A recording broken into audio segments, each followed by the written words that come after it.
Good evening, I'm Hugh Downs. And I'm Barbara Walters, and this is 2020.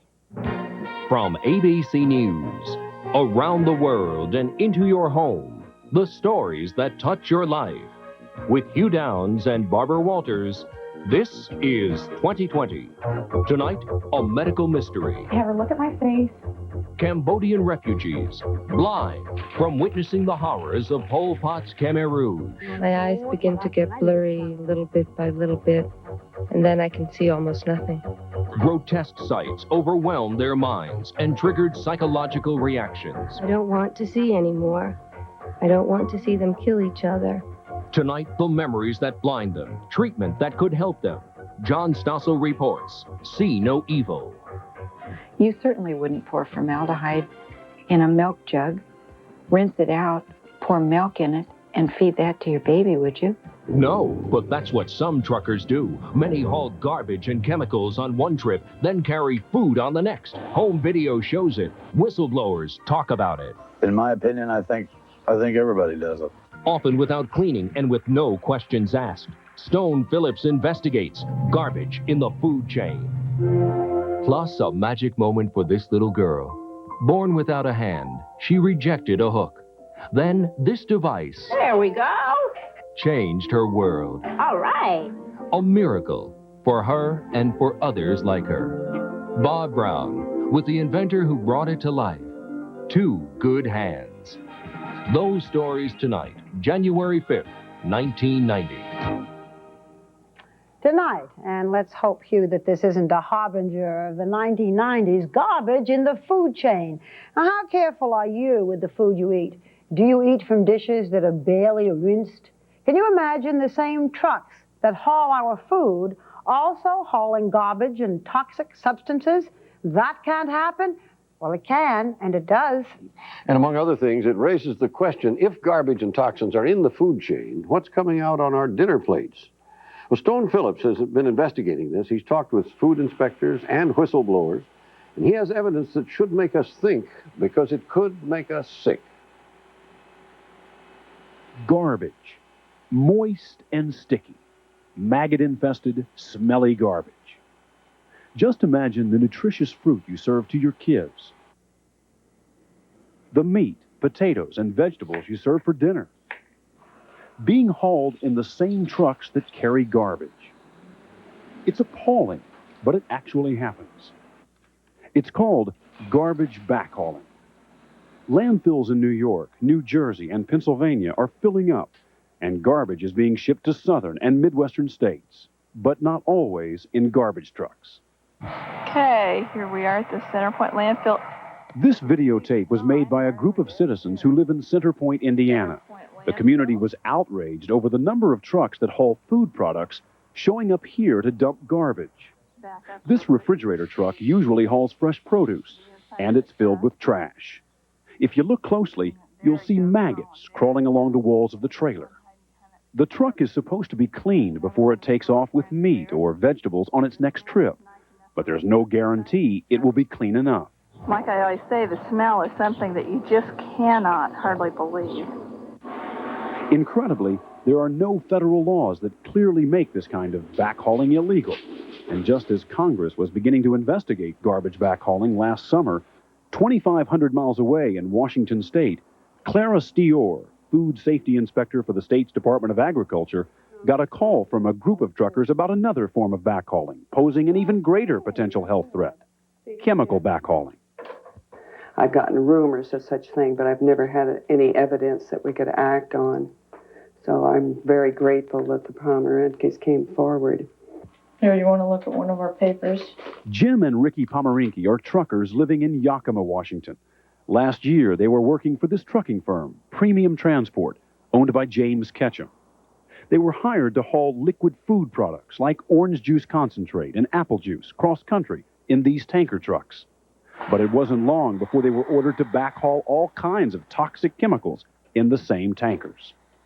And we've hauled like plastic resin, we've hauled formaldehyde, we've hauled lignum liquor, and then we turn right around and go over on the coast there, or down the road 50 miles and load cranberry juice. The Pomeranke's trips included back-to-back hauls like marine lube oil, which is used to lubricate mechanical equipment and may contain anything from arsenic to barium. And then they hauled Canadian whiskey. There were water-based resins, plastic-like substances, which can be toxic if consumed. Then a load of molasses. They even hauled formaldehyde, which is a carcinogen and is used as an embalming fluid. Why would a trucker haul toxic chemicals on one load and then food products on the next? Money is behind this practice and every other one just like it. They do it for money. They send us to New York with a load of Yakima's grapes or cranberry juice, and when we get unloaded, they don't have anything like that in New Jersey. They have chemicals. So they go down and they wash the tank out, and then they go and they put chemicals in them, and they bring them back here to our cities that need chemicals to process things. Clifford Harvison with the National Tank Truck Carriers Association says backhauling chemicals is not a common practice. I do not believe that the practice of introducing chemicals into food-grade tank trailers is widespread. I think the fact that no single element of contamination of any food-grade product has ever been traced back to tank truck transportation kind of underscores that fact. How common is this practice of backhauling chemicals? In my opinion, I think everybody does it. Dave Heltzer also worked for Premium Transport. He was only supposed to haul chemicals, but would regularly haul food products in the same tank. Talking to drivers and being at wash racks and truck stops and places that we load, just seems to be common practice. So it's going on every day? Oh, I'd say so. Dave's fiancée, Sharon Sonner, was a bookkeeper for Premium Transport, and she often went on the road with Dave. I was new to the industry, and I was appalled. You certainly wouldn't pour formaldehyde in a milk jug, rinse it out, pour milk in it, and feed that to your baby, would you? That's basically what's been going on. It's disgusting. The public risk is there. We don't know what it would be. There's no scientific data done on such things. I mean, how much formaldehyde do you want in your orange juice, or how much marine lube oil do you want in your juice? It's just not a good practice. There are no government regulations on how tankers should be cleaned. Matlack, one of the largest trucking fleets in the country, recommends that tankers that carry chemicals be washed with caustic detergents and other appropriate cleaning agents, depending on the chemical. That may be followed with a steam cleaning. And even the hoses on the tanker may require changing. But there are an estimated 125,000 tankers on the road every day, and for them, cleaning can be an expensive and time-consuming process. So truckers who've hauled chemicals and need to pick up a load of food products may use all kinds of tricks to cover up traces of chemical residue. How easy is it to disguise the fact that you've had chemicals in the truck? How do you get rid of the smell, for instance? Well, you get rid of the odor by using this DM1000 deodorizer. Chemically eliminates odor. Mr. Ketchum gave us that bottle of deodorizer himself and told us that if we carried anything in the tank that had a really noticeable odor, just to put 2 or 3 drops of that in the tank, because it's pretty powerful. This apple juice is being pumped into this stainless steel tank that the food processor was told only hauled other liquid food products. The trucks are visually inspected, and at many plants, the food product is actually tested upon arrival. But food companies are only testing for bacteria, not toxic chemicals.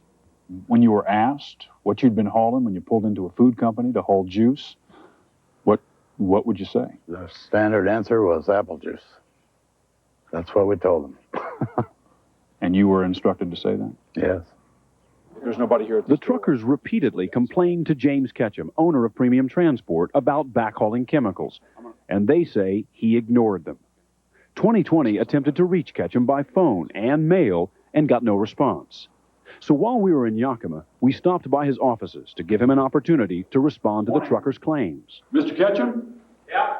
I'm Stone Phillips with ABC News. Can we talk to you for a few minutes? No, sir. It's available. Allegations about Ketchum's deceptive practices shocked his food product clients, who say they didn't have a clue that chemicals were being hauled in the same tanks as their products. We're talking about major food companies here, aren't we? We're not talking about minor or local chains. We hauled to Frito-Lay. We hauled to Ocean Spray. We do a lot of work. Juices, General Mills, Land O'Lakes. cereal companies, cookie factories, Land O'Lakes. And the Land O'Lakes was making it for Baby food. for Carnation, a new line of baby food. And when you're hauling chemicals and plastic resins and things, you know, you drive down the road and you ask each other, well, I wonder if this will come out. You know, what could happen if something did stick in there that nobody could see? Did it happen? Did it stick in there? And it finally happened, yes. On November 17, 1988, Jim and Ricky Pomeranke pulled into this chemical plant in Schenectady, New York, where they loaded a substance called alkyl phenol novolac resin. It is a clear, fingernail polish-like plastic resin, which contains traces of formaldehyde. The Pomerankes believed that resin stuck to the sides of the truck for nearly 3 months, despite repeated thorough cleanings. And during that time, they crisscrossed the country, carrying more than 20 loads of food and other toxic chemicals before they discovered resin peeling off the inside of the tanker. I had looked at it each and every time. At least 21 different shippers had stuck their nose in there and their eyes in there and looked at it. And as long as the whole inside of it was covered and there was no scratches in it or it wasn't peeling off, nobody seen it. She knows better than to jump. The Pomerankes worked for Jim Ketchum for a couple of months after the resin incident, and then decided they'd had enough. They sent us to Chicago to load a load of Alifat 47, which is a lubricant that I was talking about earlier that's inedible to man or beast. And her and I sat there all day and all night and discussed this. And I made up my mind that I was not going to haul any more chemicals. The decision cost the Pomerankes their jobs. 6 months later, they were testifying before Congress, along with their friends Sharon Sonner and Dave Helzer, who'd also been fired.